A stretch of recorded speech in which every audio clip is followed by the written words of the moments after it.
Good morning, ladies and gentlemen. This is Thomas with the Regenerating Hunter podcast. Today is Wednesday, Whitetail Wednesday to be more specific, and it's the first Wednesday of the month as we start off February. Yes, it's already February. January just really seemed to fly by. Winter's been kind of weird. It's getting warm. Lots of projects going on, whether you are following a habitat improvement plan or just mentally preparing yourself for the next hunting season. Whitetail Wednesday is going to be your ticket to success. What I'm going to start doing, and I've talked about this briefly on the podcast before, but what I'm going to start doing is kicking out more consistent content on Wednesdays, just shorter little nuggets of information, but it's going to directly parallel this Whitetail Ambition Annual Success Planner. Now, I'm going to talk real briefly about this, not trying to throw this at you as a sales pitch, but there's obviously a reason why I created this planner. The main reason is that most of my success over the years has come from taking notes. And really, taking those notes is just a way for me to remember the mistakes that I made, or even the decisions that I made that resulted in success. When you take those notes, you have something that you can reflect back on, and that's going to help you make better decisions moving forward. So if you don't have a copy of the Whitetail Ambition Annual Success Planner, there's two different versions of it. The one I'm holding here in my hand, this is a video podcast, so you can find this on YouTube if you'd like. But the one I'm holding here in my hand is the monthly workbook or monthly project planner. The difference between this one and the full daily planner is exactly that. The daily planner has weekly views in there where you can schedule out the things you need to do on a daily basis, whether it's work, family, other things going on in life, and it's shown in a weekly spread. There's some daily checklists, stuff like that in there. It also has the monthly view, but the monthly workbook is cut down, so it's a little bit thinner. This is in response to people that just don't keep a daily schedule, right? I prefer the daily schedule because then I can keep track of my hunting stuff, my habitat projects, along with my daily activities. That allows me to easily turn the page and see what I can get done when I have breaks in my schedule, upcoming weekend events, so on and so forth. But if you don't keep a daily schedule and you want to just focus on the monthly habitat and hunting stuff, then the monthly workbook is for you. Amongst those two different versions, there's two different binding types. So you have the spiral bound, again, that's what I'm holding in my hand here, which the spiral bound version now comes 3-hole drilled, or you can get just the 3-hole drilled. And the reason for that is so that you can shove those in a binder.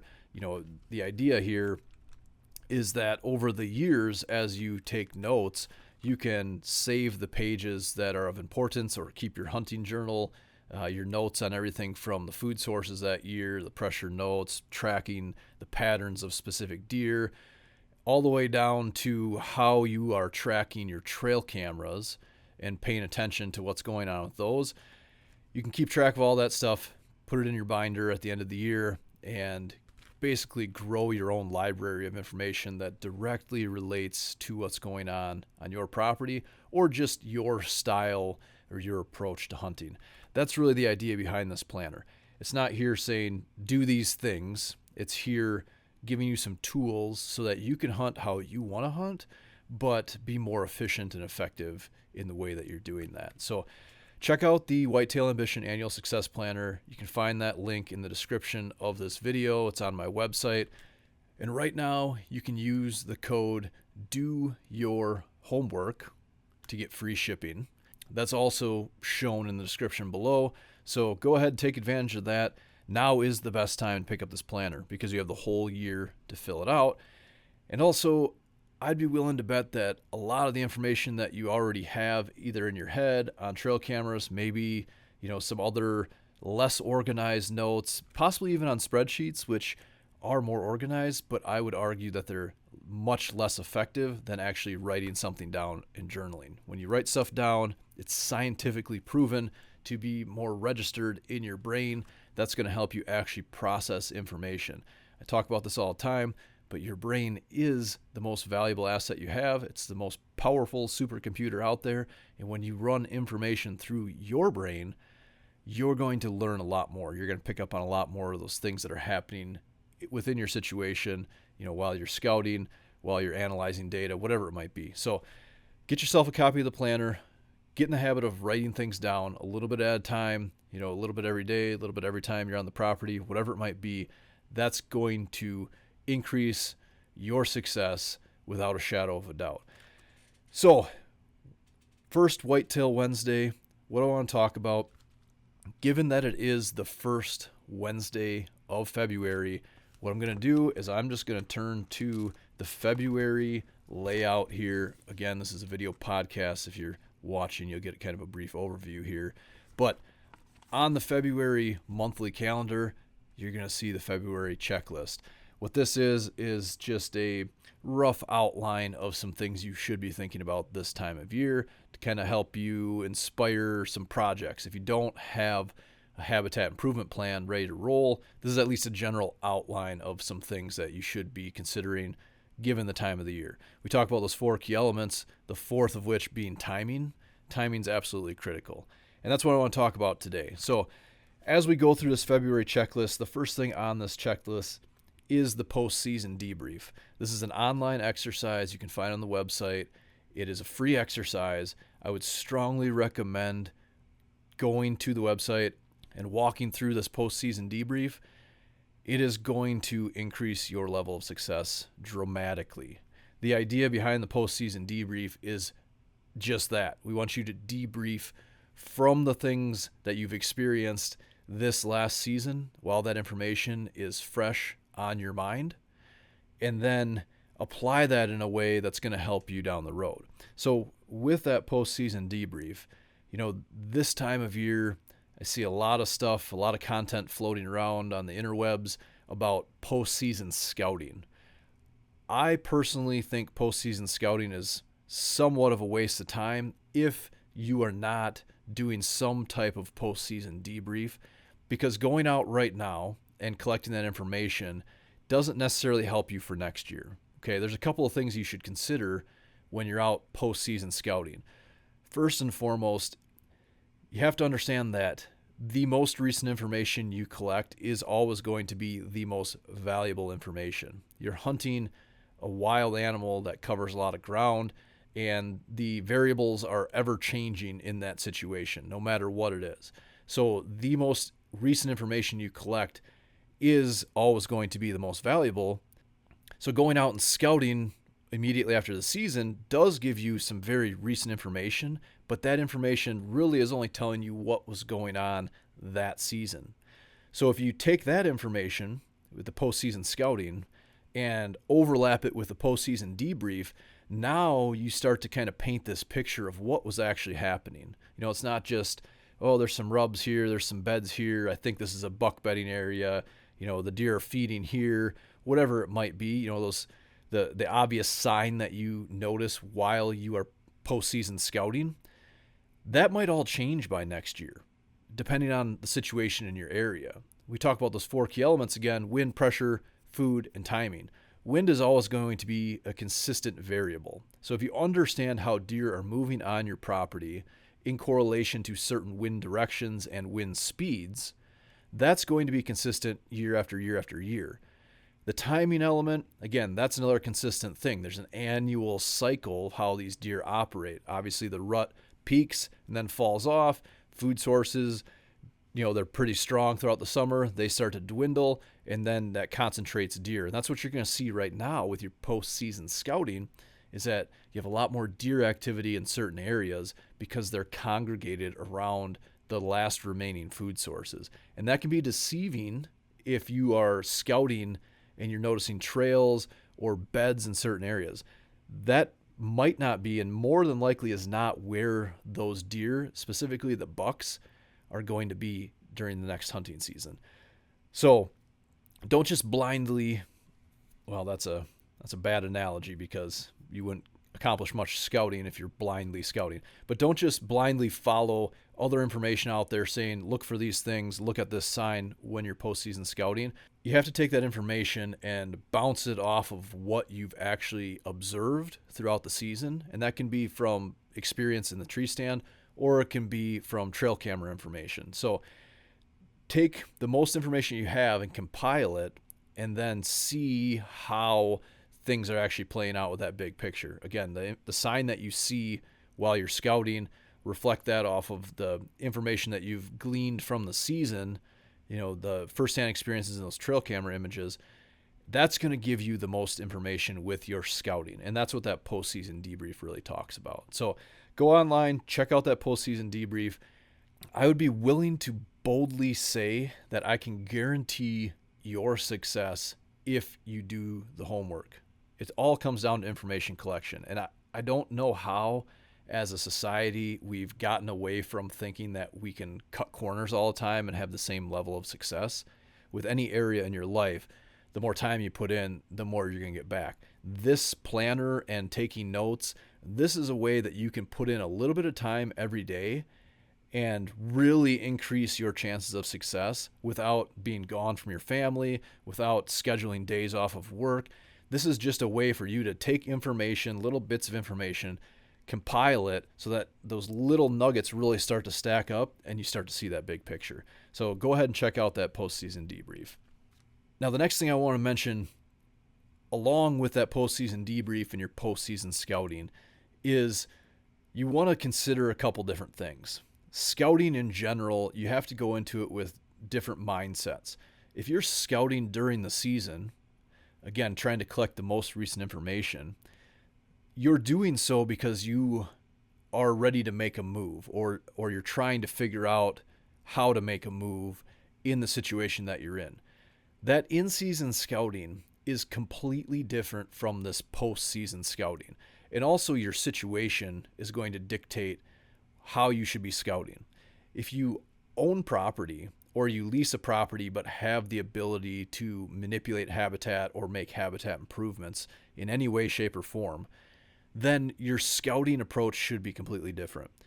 If I'm out just trying to get a feel for what's happening on the property so I can adjust to it, I'm going to just scout and look for that sign. I'm still going to do the same things with the postseason debrief, reflect back, take as many notes as I can, and then next year when things start to develop, I'm looking for trends that, is it trending the same way it was the previous year, or did something, one of those 4 key elements, most of the time it's going to be the food or the pressure, did one of those things change and now deer behavior and movement patterns are changing on the property?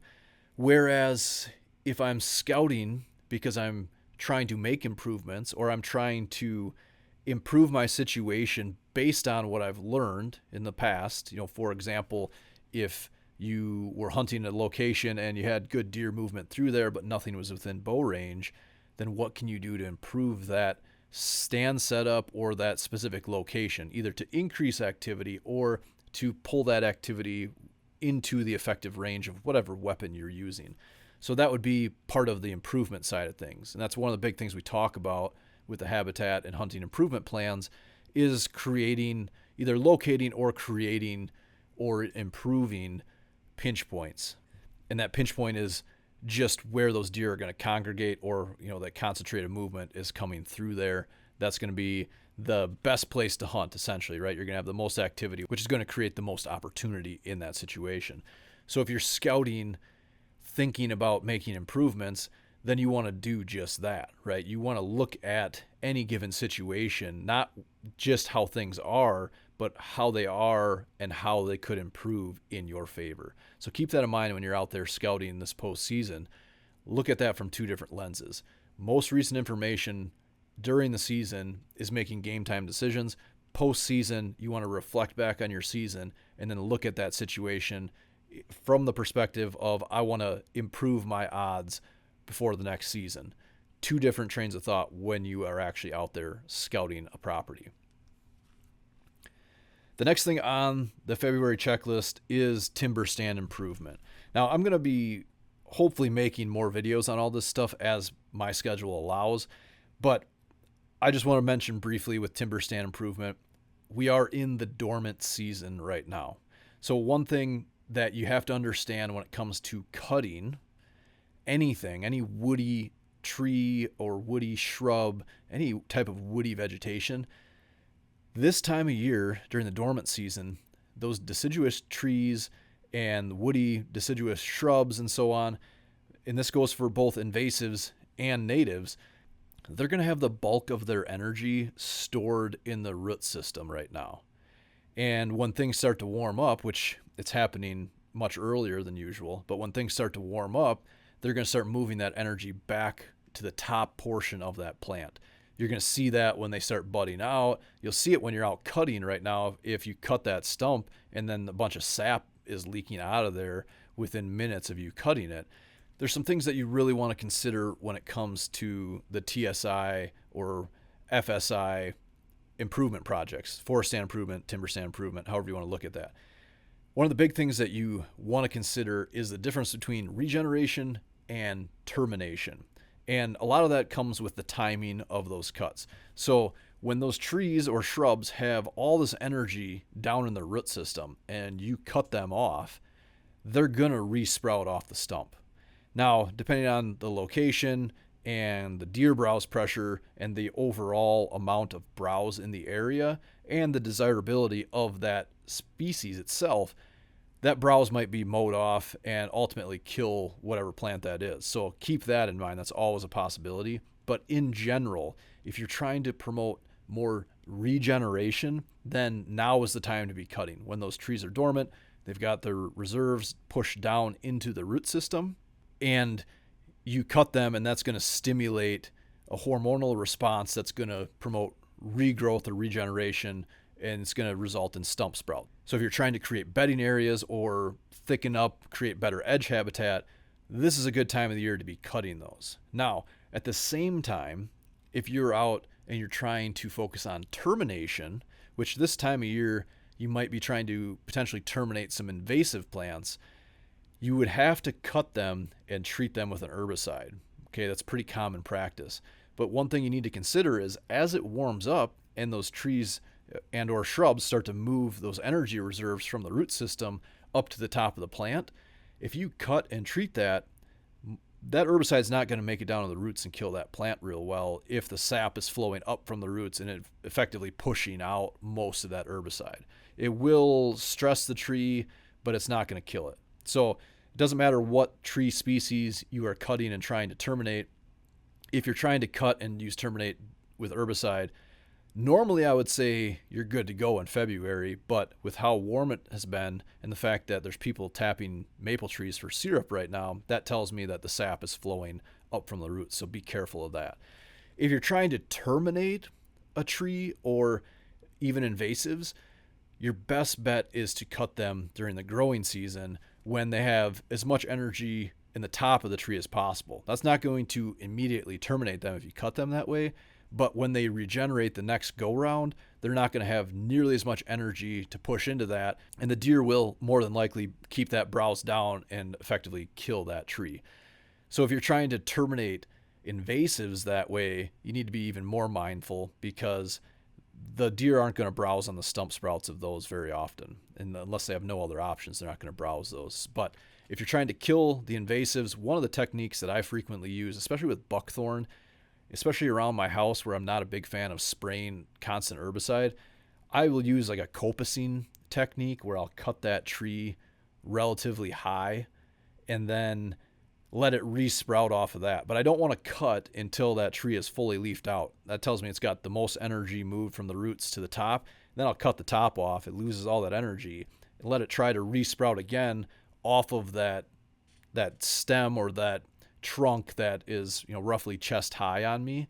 The correct term would actually be pollard. Copacine is a shorter cut, which you can do, but first I would pollard it. So I'm cutting it off, above the deer browse line, which is going to be roughly chest high on me, but I'm also 6'4", so keep that in mind.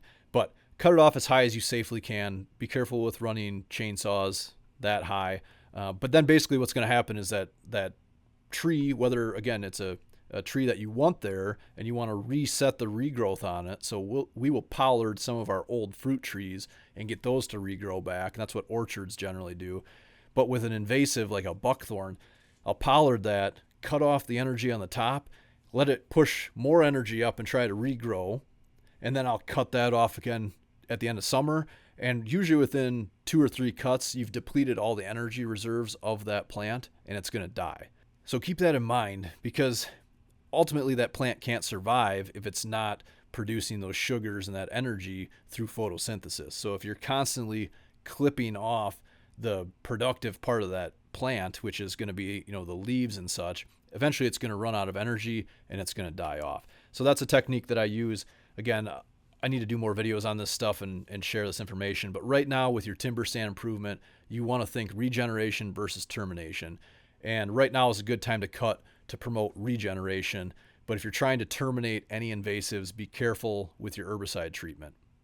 And then the rest of the February checklist is pretty straightforward. I'm not going to go into too much detail on it this go round, but spring and summer food plot planning, this is something you should be thinking about right now. The cost of everything is going to go up this year. We're not that far from declaring war as a country, but obviously costs of everything have been going up for the last couple of years. So keep that in mind. I would be thinking about those food plots right now, getting your seed sooner rather than later, fertilizers, whatever you need to do, or just factoring in where you want those food plots. And that might also come back to where you are doing your TSI or your tree trimming, right? If you're trying to improve a certain food plot and improving the edge structure of that food plot is part of that food plot plan, then now is a good time to be cutting that so you can get all that stuff, all the branches and the logs and stuff moved off that plot well before the planting season, so you don't have to deal with that later. But be thinking about those spring and summer food plots. We strongly recommend doing some type of cover crop during the warm season before you go into the fall season. Again, we'll talk about that in more detail as time goes on. With that food plot planning is the habitat supply planning. So that is just, again, simply thinking ahead. Should I be ordering trees? It's already getting late to where if you're not ordering trees yet, you might be losing inventory. If you do want to order trees, I work with Morse Nursery. I have a reserve of trees allocated to me and my clients. So if you can't find what you want, connect with me. I'll help you out there. And then the last thing is that post-season tree stand maintenance. So before those trees start to grow again, you really want to go out and loosen up the straps on your stands. Now, you can be out shed hunting, you can be out postseason scouting, whatever it might be, but you really want to get out there. If you have any more permanent stands placed, ladder stands, hang-ons, whatever they might be, and you want to make sure that those straps are loosened up quite a bit. In fact, loosen them up to the point where they're not safe enough for you to climb in that tree. Give that tree room to expand. The last thing you want to do is find a really good stand location and then neglect it, and a few years down the road have that strap girdle that tree and kill it, or at the same time just create an unsafe hunting situation for you the next time you step foot in that stand, right? Because every year those straps are going to have more tension, more tension, more tension. They're also being abused by the elements. They're, most damaging thing is the UV radiation from the sun. That in combination with the moisture and squirrels and all this other stuff, when you have more tension on those straps, they're problematic. On that note, I would advise replacing your straps every so often. But right now, my priority would be saving the health of that tree. So just simply loosening up those straps a few clicks so that the stand is still there, but not with all the tension on that strap. That's going to allow that tree to grow without any problems. And the same actually goes for your trail cameras. If you're running cameras, the straps on those, depending on the type of strap, maybe you have a Python cable lock, loosen those up while you're checking them. Just loosen them up a little bit. Sometimes you just turn the key in there to take the tension off, and that's enough. If those get too tight, you have to cut them off the tree. I've been there many times before. So that's your February checklist. And that's it. That is Whitetail Wednesday. I want to thank you for tuning in, following along. Again, either on YouTube or on all the podcast platforms. I'm trying to keep these as brief as possible. If you're following along, taking the online class, or if you're following along with the annual success planner, either way, I'm going to try and drop some good information to help move you through this process every single week, and then have some more supporting videos to give you the information that you need to be successful chasing big mature whitetail bucks this fall. So thanks for tuning in. I'll see you again next week.